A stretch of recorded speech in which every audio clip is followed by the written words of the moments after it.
Baik, kami dari kelompok 5 akan mempresentasikan hasil kerja kelompok kami, yaitu dengan tema struktur dan fungsi DNA, RNA, dan prosesnya menghasilkan protein. Yang pertama, struktur dan fungsi DNA. DNA atau biasa disebut dengan asam deoksiribonukleat adalah molekul yang menyimpan informasi genetik di dalam sel organisme. Informasi ini berfungsi sebagai panduan untuk mengatur berbagai proses kehidupan, pertumbuhan, dan perkembangan. DNA mengandung urutan nukleotida yaitu adenin, timin, guanin, dan sitosin yang membentuk instruksi genetik. Untuk nukleotida ini membentuk gen yang merupakan unit dasar pewaris sifat. Struktur DNA terdiri dari dua rangkaian polinukleotida, di mana setiap nukleotida terdiri dari 3 komponen utama yaitu gula deoksiribosa, gugus fosfat, dan basa nitrogen. Ketiga komponen ini merupakan dasar informasi genetik yang terdapat dalam DNA. Struktur DNA memiliki komponen gula yang disebut deoksiribosa. Deoksiribosa adalah jenis gula yang memiliki 5 atom karbon dalam strukturnya. Gula deoksiribosa adalah bagian penting dari setiap nukleotida dalam molekul DNA. Berikut struktur penyusunan DNA. Yang pertama ada gula fosfat, kedua basa nitrogen, 3 ikatan hidrogen, 4 helix ganda. Yang pertama, gula fosfat. Gula fosfat adalah ester asam fosfat dari monosakarida yang berperan sebagai zat antara dalam metabolisme karbohidrat. Gula fosfat juga merupakan penyusun nukleotida dan asam nukleat seperti ribosat fosfat dan deoksiribosa fosfat. Yang kedua, basa nitrogen. Basa nitrogen adalah molekul organik yang mengandung nitrogen dan memiliki sifat biasa. Basa nitrogen merupakan komponen yang penting dari DNA dan RNA yang merupakan materi genetik sel. Yang ketiga, ikatan hidrogen. Ikatan hidrogen dalam DNA adalah gaya tarik yang menyatukan dua untai DNA sehingga membentuk struktur helix ganda. Ikatan hidrogen ini terjadi karena atom hidrogen menjembatani dua atom elektronegatif seperti nitrogen atau oksigen. Yang keempat, helix ganda.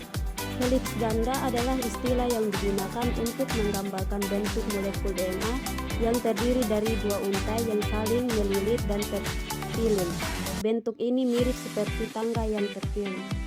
Yang berikut tentang fungsi DNA. Berikut beberapa fungsi yang dimiliki oleh DNA. Yang pertama, replikasi, yaitu proses menyalin DNA genom di dalam sel, sehingga setiap sel anak yang dihasilkan memiliki genom lengkapnya sendiri. Replikasi DNA terdiri pada fase S atau siklus sel sebelum mitosis atau meiosis 1. Yang kedua, transkripsi. Transkripsi yaitu DNA, yaitu proses di mana informasi genetik yang terkandung dalam DNA ditulis ulang menjadi messenger RNA atau mRNA oleh RNA polimerase. Yang ketiga, sintesis protein, yaitu proses di mana proses biologis yang dilakukan oleh sel untuk membuat protein. Protein merupakan komponen penyusun sel yang memiliki banyak fungsi dan struktur dalam tubuh. Yang berikut tentang struktur dan fungsi RNA. RNA atau asam ribonukleat adalah jenis molekul yang mirip dengan DNA dalam struktur kimia, tetapi memiliki peran yang berbeda dalam sel dan organisme. RNA bertanggung jawab dalam proses penerjemahan informasi DNA pada sintesis protein. RNA merupakan molekul tunggal rantai yang terdiri dari urutan nukleotida, dengan setiap nukleotida terdiri dari gula ribosa, gugus fosfat, dan salah satu dari 4 basa nitrogen, yaitu adenin, urasil, guanin, atau sitosin. Struktur RNA atau asam ribonukleat memiliki struktur yang berbeda dari DNA. Meskipun keduanya memiliki komponen yang mirip, struktur RNA melibatkan 3 jenis utama yang memiliki peran berbeda dalam proses seluler. Yang berikut, struktur RNA terdiri dari yang pertama RNA messenger atau mRNA. mRNA memiliki peran penting dalam ekspresi gen karena urutan nukleotida. Dalam mRNA menentukan urutan asam amino suatu protein. Urutan asam amino tersebut menentukan bentuk dan fungsi protein yang sangat penting bagi aktivitas biologis. Yang kedua, RNA transfer atau tRNA. Transfer RNA adalah molekul RNA kecil yang memainkan peran penting dalam sintesis protein. Transfer RNA berfungsi sebagai penghubung antara molekul messenger RNA dan rantai asam amino yang terus berkembang yang membentuk protein. Yang ketiga, RNA ribosom atau rRNA. RNA ribosom atau rRNA adalah salah satu jenis RNA yang berfungsi sebagai penyusun ribosom dan pengatur proses sintesis protein. Yang berikut, fungsi RNA.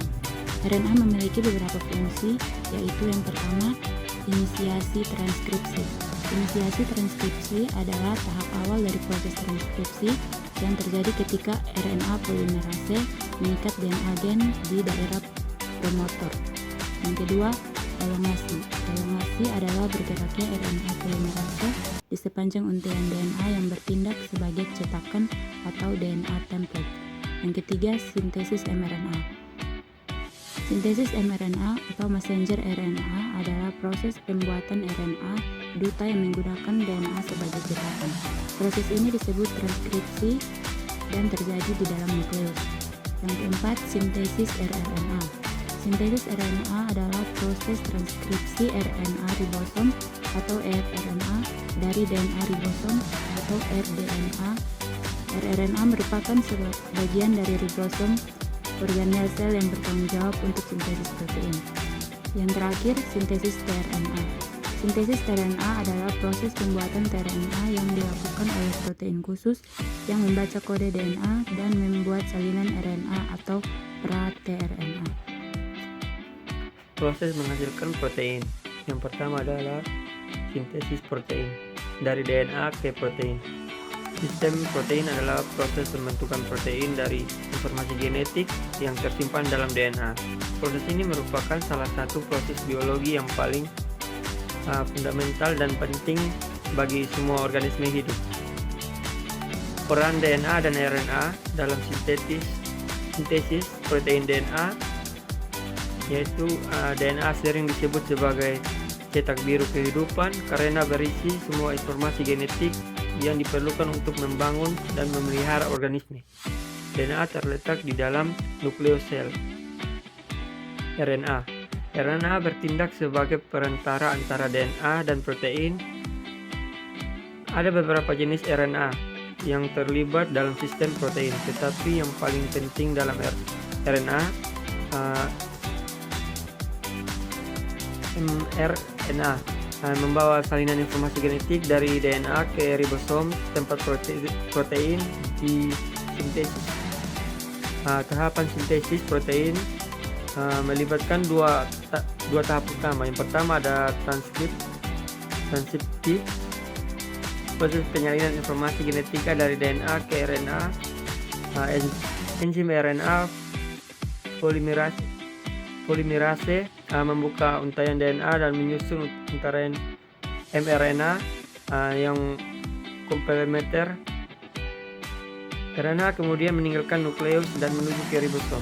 Yang kedua ada translasi, proses penerjemahan kode genetika pada mRNA menjadi urutan asam amino yang membentuk protein. Ribosom membaca kode genetik pada mRNA dalam bentuk kondon atau yang kurung 3 basa nitrogen. Setiap kondon memiliki kode 1 asam amino